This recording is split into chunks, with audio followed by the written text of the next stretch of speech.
Hello, and welcome to English for Philosophy students. We are looking at Jordan Peterson's 12 Rules for Life. We are in the 8th lesson of rule number 7, which is that we should pursue that which is meaningful, not that which is expedient. And overall, this is the 55th lesson in the book. So, let us move right in. Evil enters the world with self-consciousness. Last week, we examined the fact that when man became self-conscious, he learned about future, he learned about present, he learned about the value of delaying gratification in order to have a better future, and he learned about self-conscious suffering. And when he learned how to suffer, he also learned how to cause suffering. And that was evil. So, evil, loosely defined here, is the desire to cause destruction, cause pain, cause injury. We learn how to do that when we experience suffering. So, evil enters the world with self-consciousness. The toil with which God curses Adam, that's bad enough. Let's look at the grammar of this phrase, with which.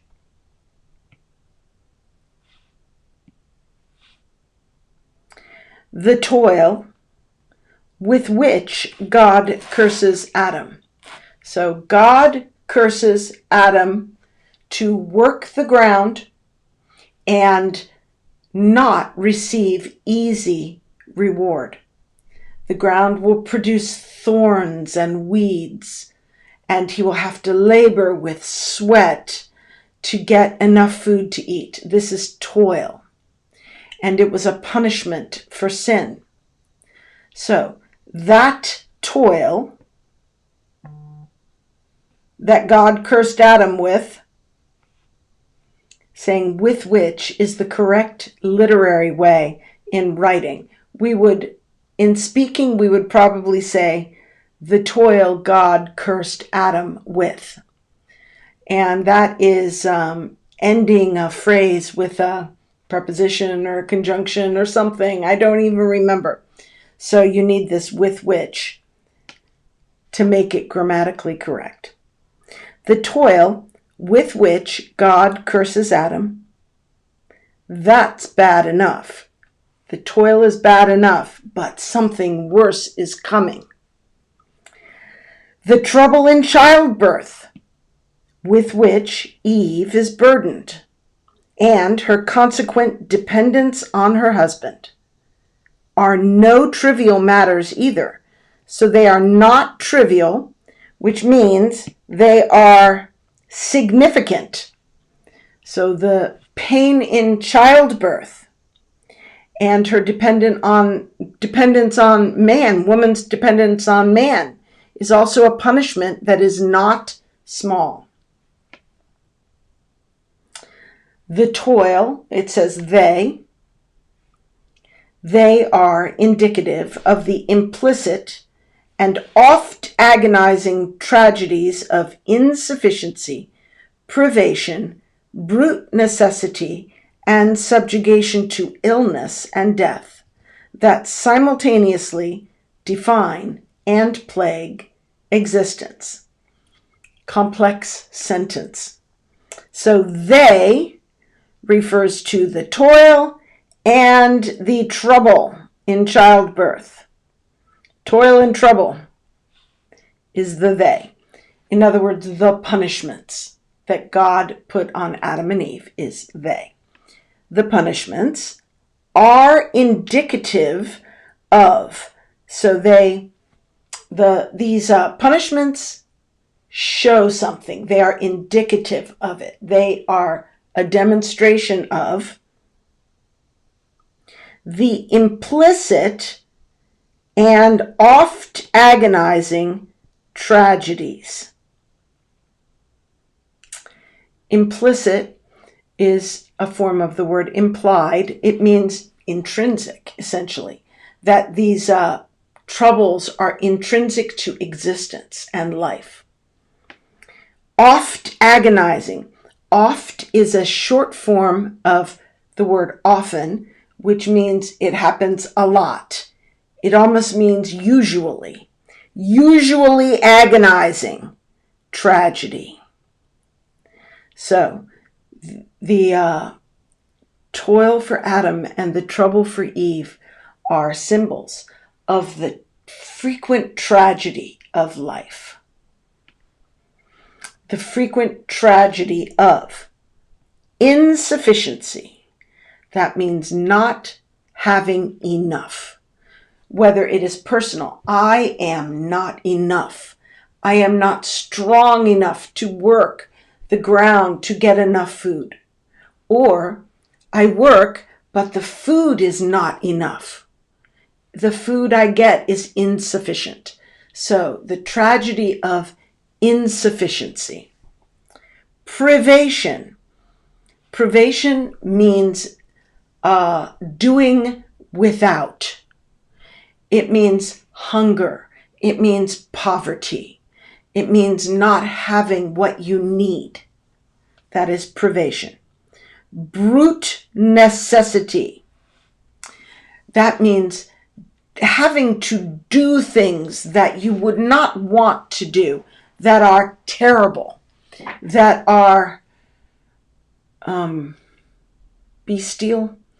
Brute necessity suggests killing things and eating them.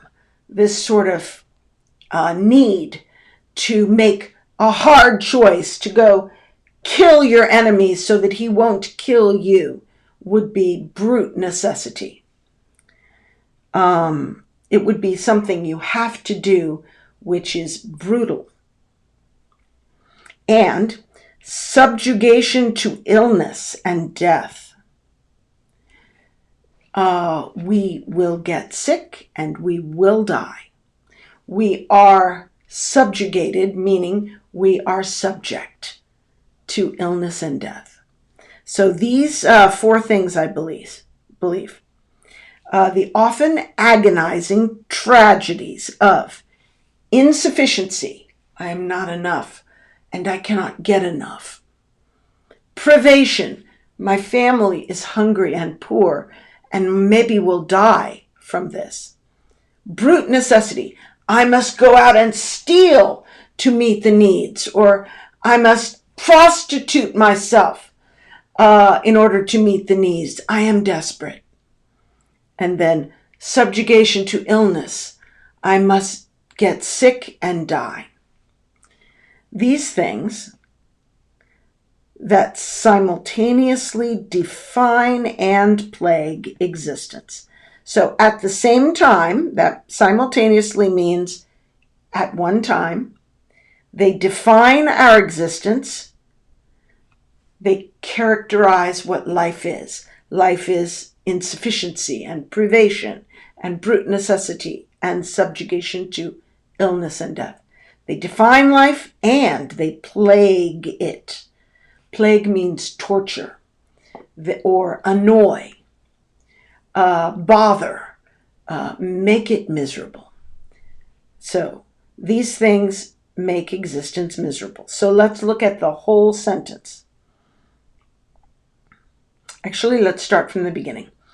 Evil enters the world with self-consciousness. The toil with which God curses Adam, that's bad enough. The trouble in childbirth with which Eve is burdened and her consequent dependence on her husband, are no trivial matters either. They are indicative of the implicit and oft agonizing tragedies of insufficiency, privation, brute necessity, and subjugation to illness and death that simultaneously define and plague existence. Their mere factual reality, they again is this same they, toil and trouble. Their mere factual reality is sometimes sufficient to turn even,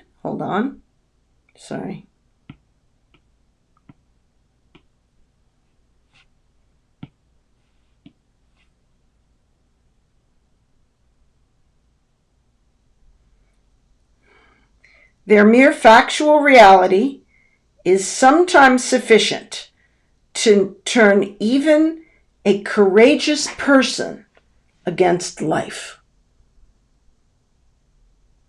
So the curse of existence that came about through sin in the story of Adam and Eve, and which is clearly here in our experience of existence, wherever it came from, is enough to turn a courageous person against life.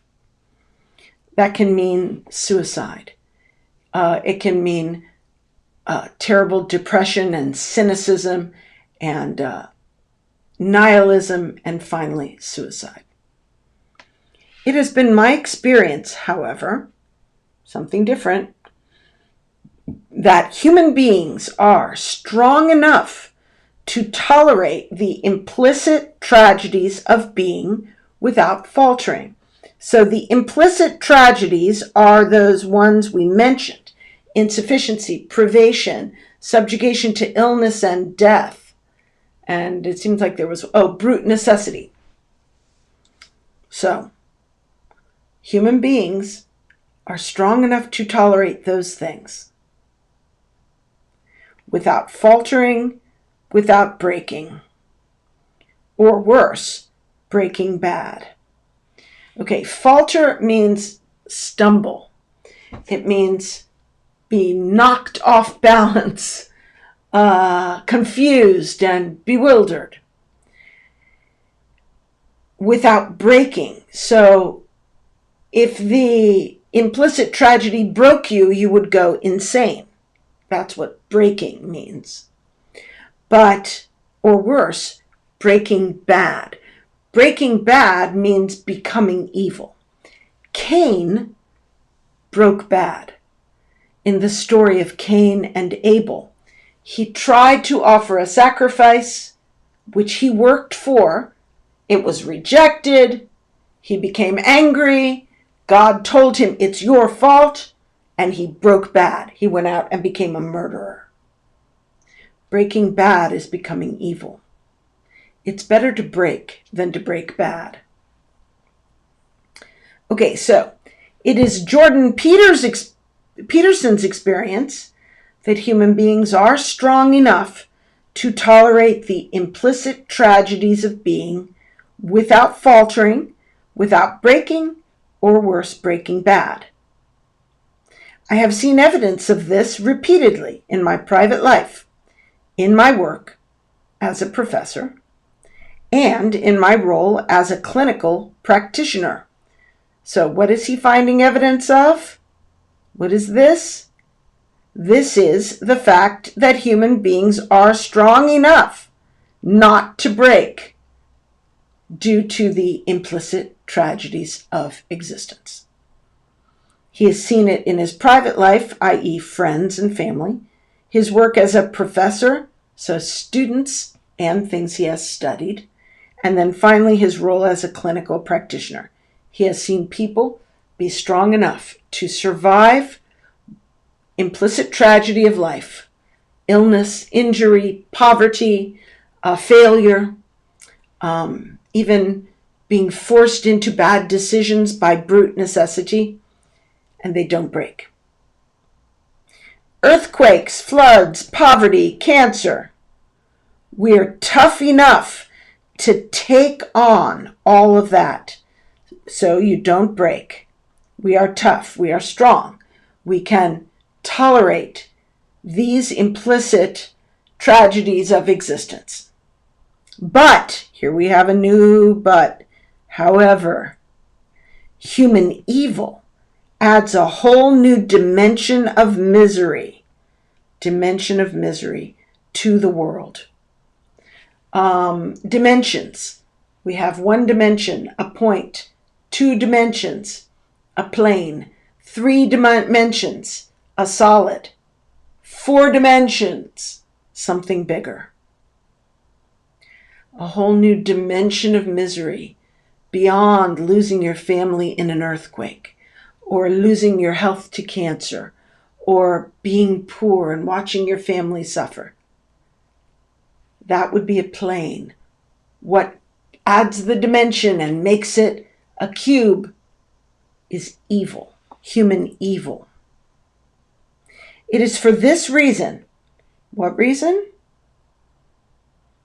That human evil makes things worse, makes things much worse. We cannot bear human evil.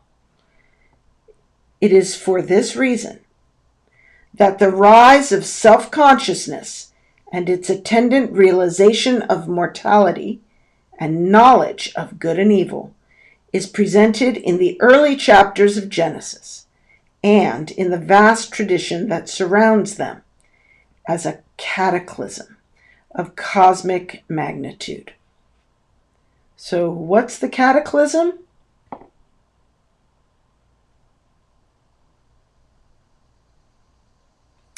The rise of self-consciousness and its attendant realization of both mortality and good and evil is the cataclysm. The rise to consciousness, the knowledge of our death, the knowledge of good and evil, created a cataclysm of cosmic magnitude. Cataclysm usually means catastrophe, earth-shaking. Of cosmic magnitude would involve more than the earth, the universe. In Genesis, the sin that caused Adam and Eve to fall, the sin was taking a fruit from the tree of the knowledge of good and evil. Jordan Peterson would say that this is an analogy or an image in ancient literature of something which they could not fully articulate. So they showed it in a story, and they understood somehow the knowledge of good and evil was the problem. That before the fall, human beings were in a pre-conscious state in which they did not know good and evil. They also did not know death. Literally, they did not have death, and they didn't really have self-consciousness, according to this whole paradigm. So, the ancient story shows the rise to consciousness with its attendant understanding and recognition of both good and evil is the earth-shaking cataclysm.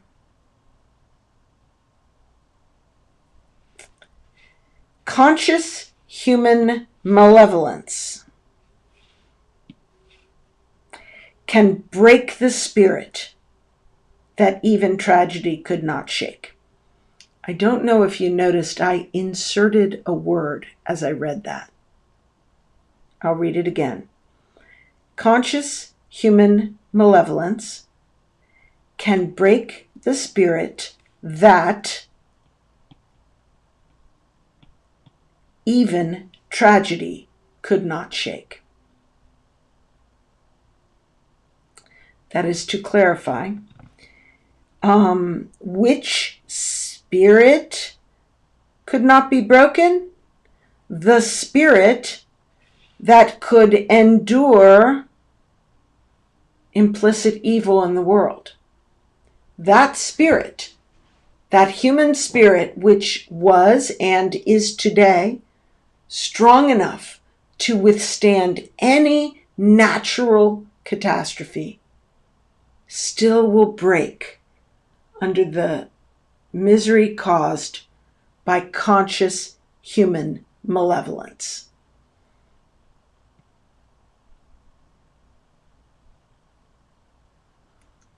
Conscious means intentional. Human malevolence. A human being wanting to hurt you and hating you enough to injure you, want to hurt you. That can break the spirit. A spirit which would be strong enough to withstand any natural disaster. So, can break the spirit that even tragedy could not shake. This tragedy is the implicit tragedies of life that were mentioned up top. These implicit tragedies of being. I remember discovering with her that one of my clients had been shocked into years of serious post-traumatic stress disorder, daily physical shaking and terror, and chronic nightly insomnia by the mere expression on her enraged, drunken boyfriend's face. Let's read that sentence again. Okay, first of all, this is an example of this. He is going to support his thesis. In English, we always have thesis and support. The thesis is that conscious human malevolence can break a person who would be strong enough to withstand any natural tragedy. Here's an example. I remember, Jordan Peterson remembers, discovering with her. With who? With this person, one of my clients. Okay?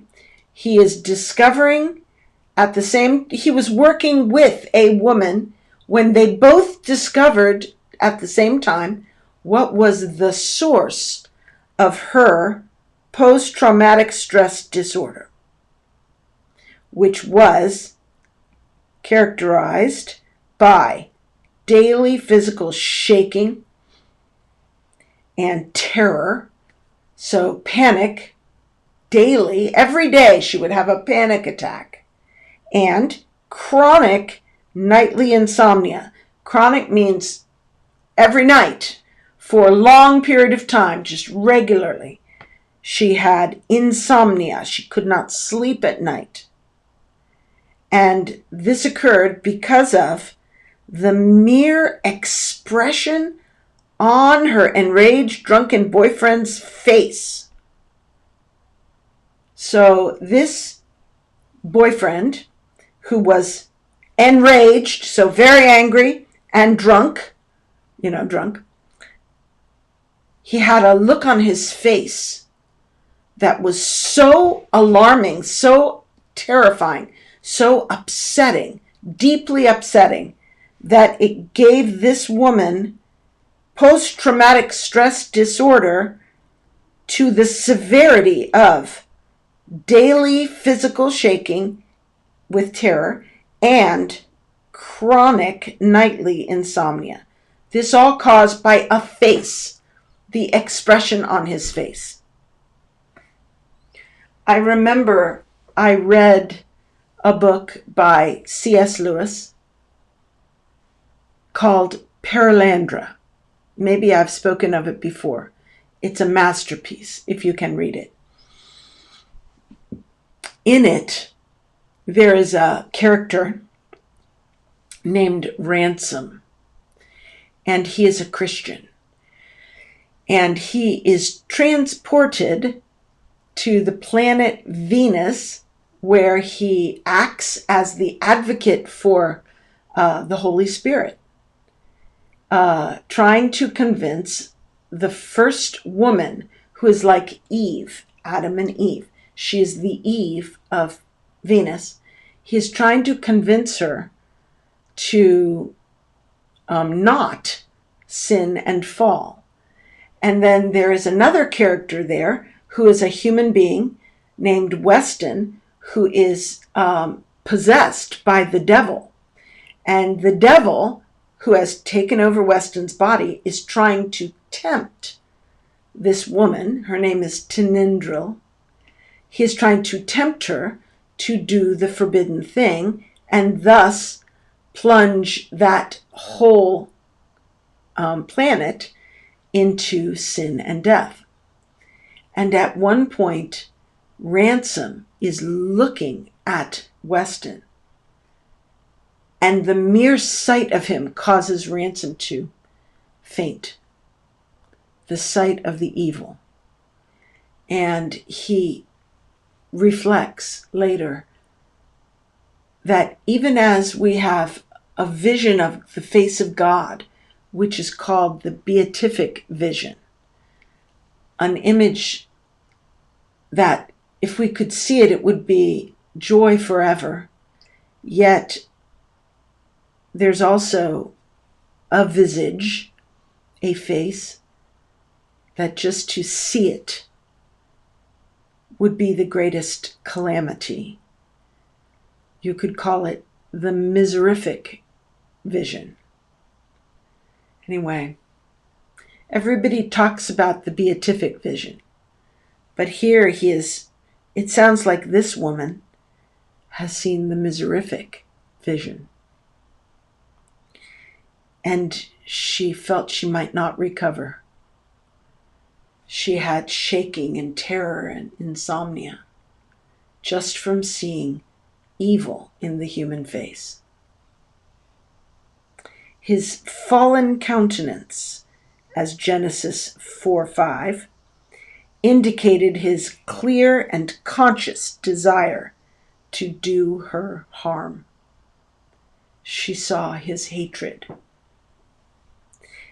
She was more naive than she should have been, and that predisposed her to the trauma, but that's not the point. Okay, so she was more naive than she should have been. So maybe she was weak. She was not tough.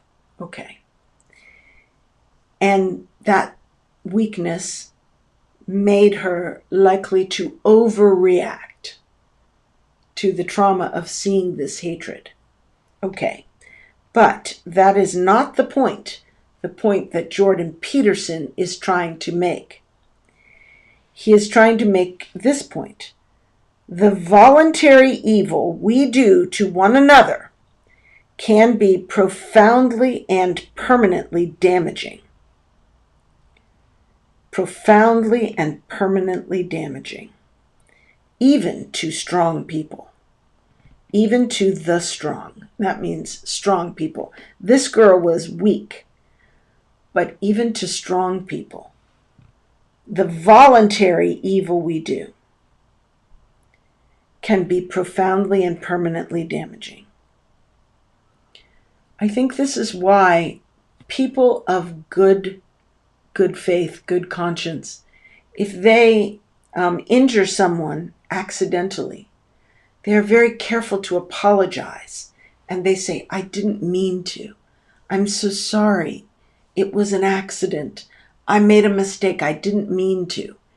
This is very important in human relationships because it changes the injury into like one of these implicit parts of being. It's like an accident as opposed to being a voluntary malevolence.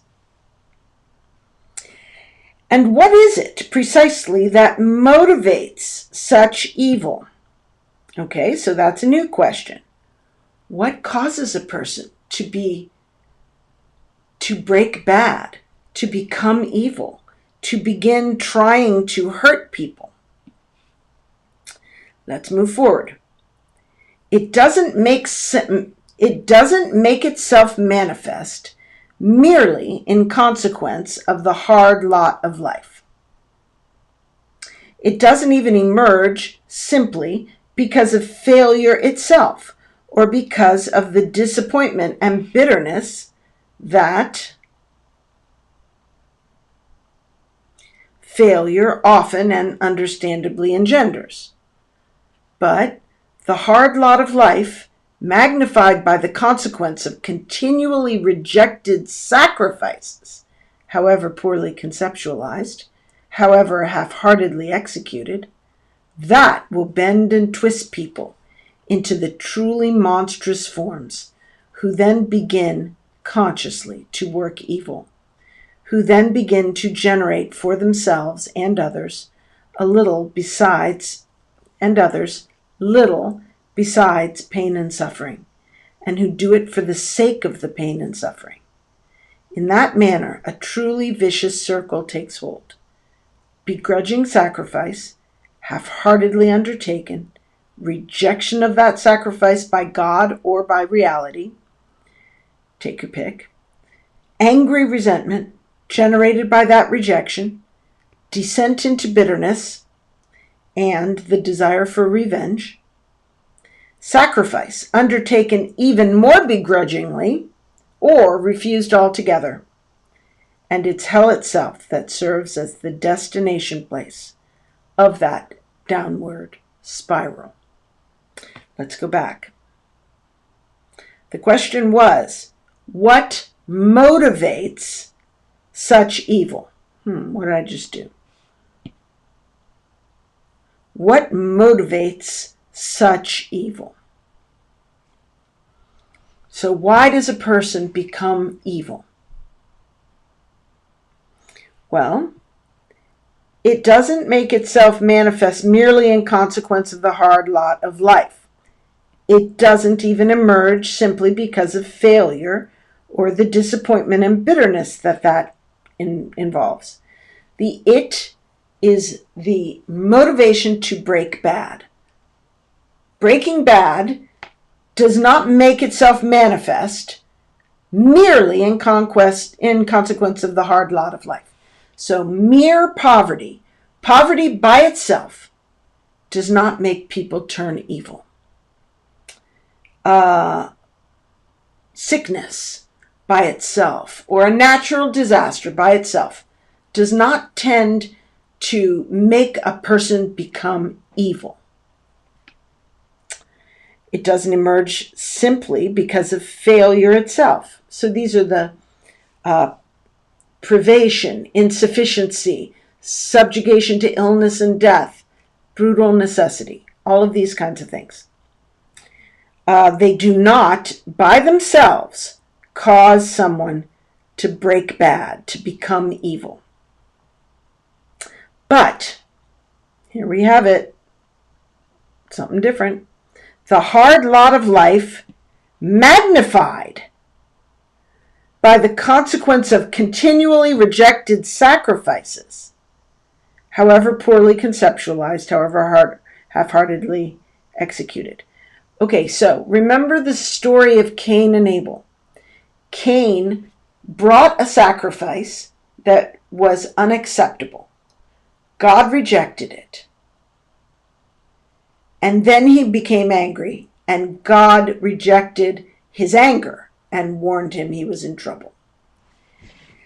So, if you have a situation of poverty or whatever, that is not going to make you bad. But if you are making sacrifices, even if you are not making good sacrifices, you're trying a little bit.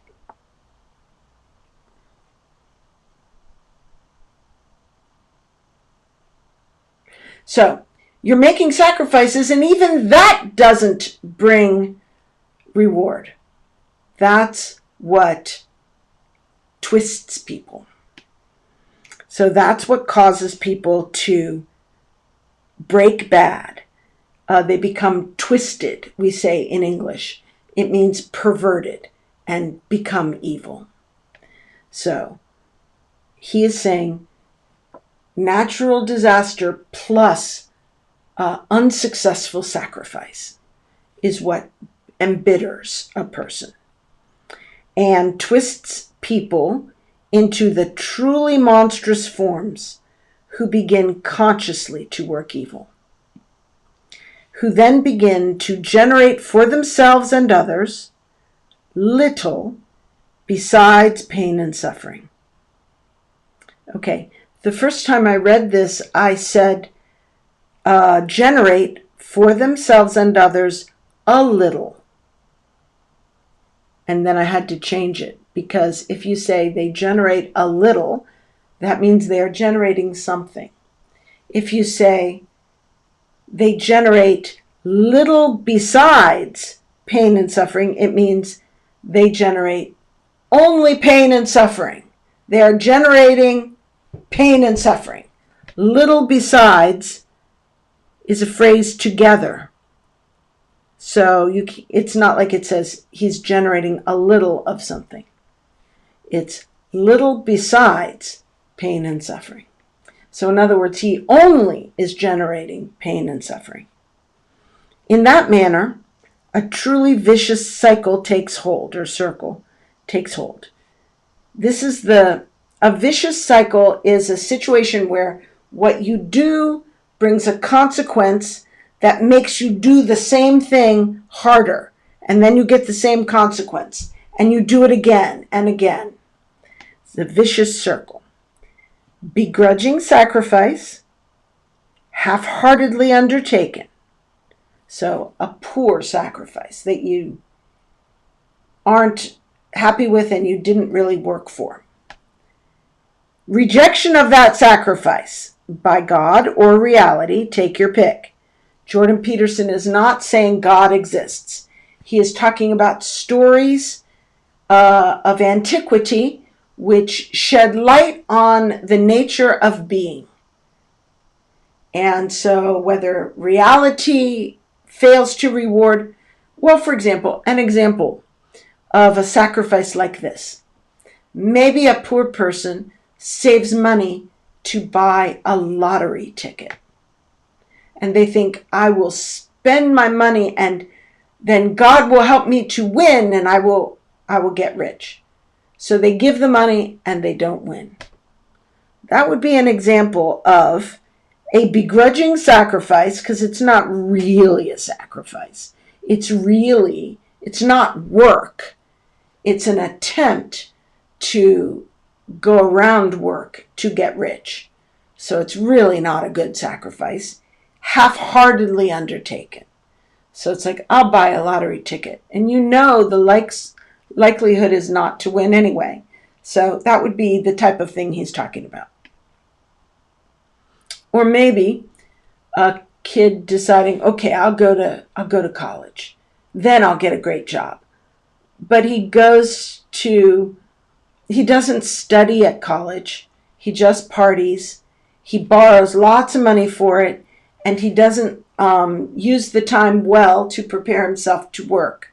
He doesn't major in anything useful. Then he graduates and he has a lot of debt and no ability to get rich. That would be an example of a begrudging sacrifice, half-heartedly undertaken. And then it is rejected by God or reality. So the lottery ticket does not win. The college degree does not enable you to get a good job that's easy and rich. And so you become angry and resentful. Angry resentment generated by that rejection. Descent into bitterness and desire for revenge. We have people here suing the colleges they went to because they can't get a high-paying job. Revenge. And then sacrifice undertaken even more begrudgingly or refused altogether. And it's hell itself that serves as the destination place of that downward spiral.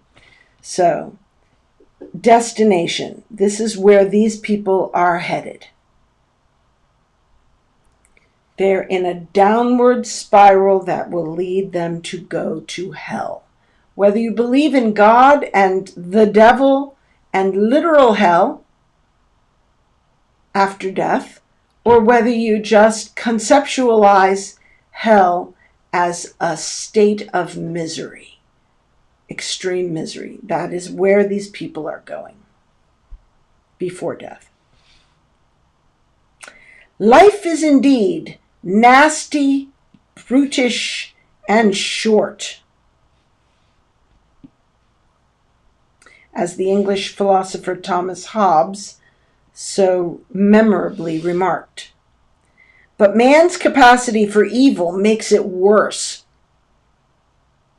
This means that the central problem of life, the dealing with its brute facts, is not merely what and how to sacrifice to diminish suffering, but what and how to sacrifice to diminish suffering and evil. The conscious and voluntary and vengeful source of the worst suffering. The story of Cain and Abel is one manifestation of the archetypal tale of the hostile brothers, hero and adversary, the two elements of the individual human psyche, one aimed up at the good, the other down at hell itself. Abel is a hero, true, but a hero who is ultimately defeated by Cain. Abel could please God, a non-trivial and unlikely accomplishment, but he could not overcome human evil. For this reason, Abel is archetypally incomplete. Perhaps he was naive, although a vengeful brother can be inconceivably treacherous and subtle, like the snake. By the way, subtle is spelled in an archaic fashion, similar to how it's spelled in the King James English version. Like the snake in Genesis 3:1. But excuses, even reasons, even understandable reasons, don't matter, not in the final analysis. The problem of evil remains unsolved, even by the divinely acceptable sacrifices of Abel. It took thousands of additional years for humanity to come up with anything else resembling a solution. The same issue emerges again in its culminating form in the story of Christ and his temptation by Satan. But this time, it's expressed more comprehensively, and the hero wins. And I will add, how does he win? He wins by losing and then rising, which is another one of these concepts that are difficult to express comprehensively in words because we don't really understand. But they can be expressed in a story so that people can appreciate it. Let's go back to the beginning of this,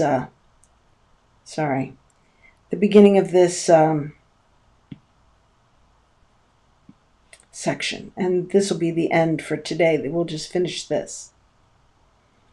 Okay. I want to actually go back even further.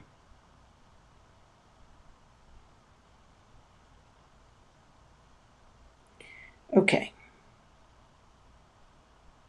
So we were talking about what motivates people to break bad and become evil. And they said, okay, not just the implicit tragedies of life will overcome a human, but the implicit tragedies plus the dimension of conscious human malevolence will cause a person to break bad and to go into a downward spiral, which will cause them to become a monster. And then we move into Life is indeed nasty, brutish, and short. These phrases reflect the implicit tragedies of existence. Nasty, brutish, and short. Short reflects death. People die young. They have a short life. Brutish reflects brutal necessity. People have to kill animals and eat them to live. Nasty, well, it reflects the conditions of life, especially in poverty and privation. So, life is indeed characterized and defined and plagued by these elements of reality. But man's capacity for evil makes it worse. It's worse because of evil. This means that the central problem of life, the dealing with its brute facts. Okay, so the dealing with its brute facts is the central problem of life. That's what this means. It is inserted as a definition. So, the central problem of life, dealing with the environment, is not merely what and how to sacrifice to diminish suffering, but what and how to sacrifice to diminish suffering and evil. Our problem is not just suffering, it's suffering and evil. And evil is the conscious and voluntary and vengeful source of the worst suffering. So we need to figure out how to ward off suffering and evil. For example, if we don't want to be hungry, we can plant more corn. But if we don't want our neighbor to come and steal our corn and rape our wife and burn our house and hang us and carry our wife and children away, what are we going to do? The central problem is not just how to avoid hunger, but to avoid hunger while avoiding being killed by your enemy. The story of Cain and Abel is one manifestation of the archetypal tale of the hostile brothers. Archetypals, I know you know better than I probably, refers to some structures in our consciousness that are very ancient. So brothers who fight, brothers who are hostile. One brother is upward, the other brother is downward. These are images that are built deeply into human psyche. Hero and adversary, the two elements of the individual human psyche. So the idea is both are present within us. There's an Indian story that I read to my children. It was about an old American Indian, a brave, and he was speaking to his young grandson. And he told the boy, inside your heart, there are two wolves fighting. One is black and one is white.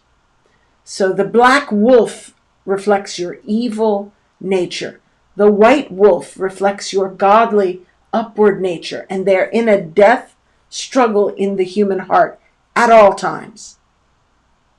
And the boy asked his grandfather, which one will win? And the man said, the one that you feed will win. So the idea in that story is, within the human heart there is good and evil, and you must choose which one to nurture and strengthen so that it will win over the other side. Jordan is saying something similar, that this archetypal tale of hostile brothers hero and adversary, represent two elements in the human psyche. One aimed up, the good, the other down at hell. Abel is a hero. True. The sense of this is Abel is a hero, yes, but I can hear in my intuition that's what he means. It is true he is a hero, but he is a hero who is ultimately defeated by evil. So good is actually weaker than evil in the story of Cain and Abel. Abel is admirable. He is what we want to be. He is good, but he is weak and he is killed. That in the story represents the problem. This very, very ancient story. At that point in the development of humanity, the conception was that in our world, evil is stronger and will triumph over good. Good is weak. Now, Abel could please God, which was non-trivial, meaning significant, and unlikely accomplishment. So, Abel could please God, which was not small. We say that because the overarching point is that good is weak. So when you say he pleased God, and that's not small. So it's not small, and it is an unlikely accomplishment. Most people can't do that. But he could,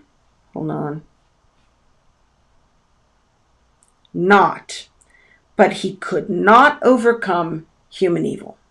He could please God, that's great, but he could not overcome human evil. For this reason, Abel is archetypally incomplete. His good is not good enough. His good is mixed with weakness, which is not good. He's incomplete. Perhaps he was naive. Maybe he couldn't believe his brother would do that. Perhaps he was naive, although is like but. Perhaps he was naive suggests an excuse or a reason why a strong, good person would be overcome by evil. But then, although shows that this is not a good reason. Although a vengeful brother can be inconceivably treacherous and subtle, like the snake in Genesis.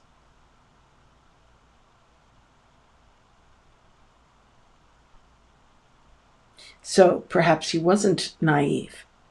Perhaps he was sharp and intelligent and cunning, but his brother was simply deceptive. But excuses, or even reasons, or even understandable reasons for Abel's weakness and defeat, these things don't matter. Not in the final analysis. Because the story is showing the conception of reality. And in reality, the conception is that good is overcome by evil. It doesn't matter why. In this story, good is overcome by evil. That is what the story shows about the nature of being.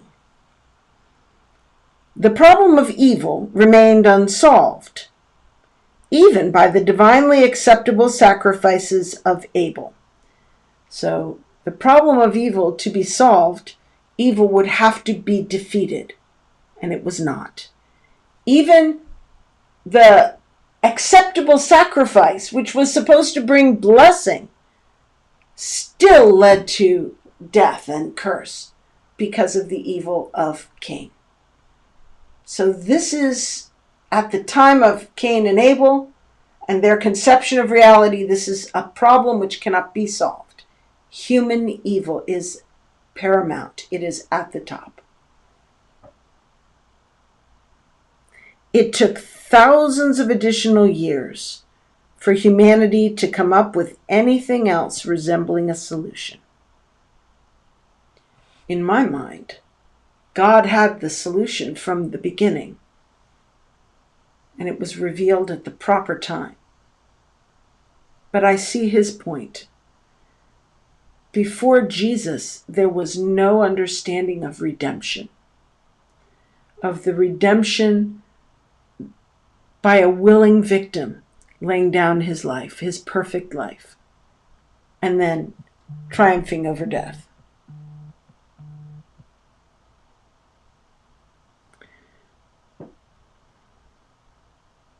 Overcoming evil with good, overcoming evil with grace. There's a Bible verse that says, it's the kindness of God that leads people to repentance. It's not punishments that cause people to repent and love God. It's grace, ultimately. And this is counterintuitive, even to people today. The same issue emerges again in its culminating form in the story of Christ and his temptation by Satan.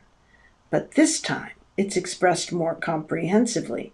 Remember, we said Abel's good was incomplete because it lost. Jesus' good was comprehensive because he won. So we've actually gone over time tonight. This is the first time, maybe in forever, that I've gone over an hour. So I better end now. We'll see you next time.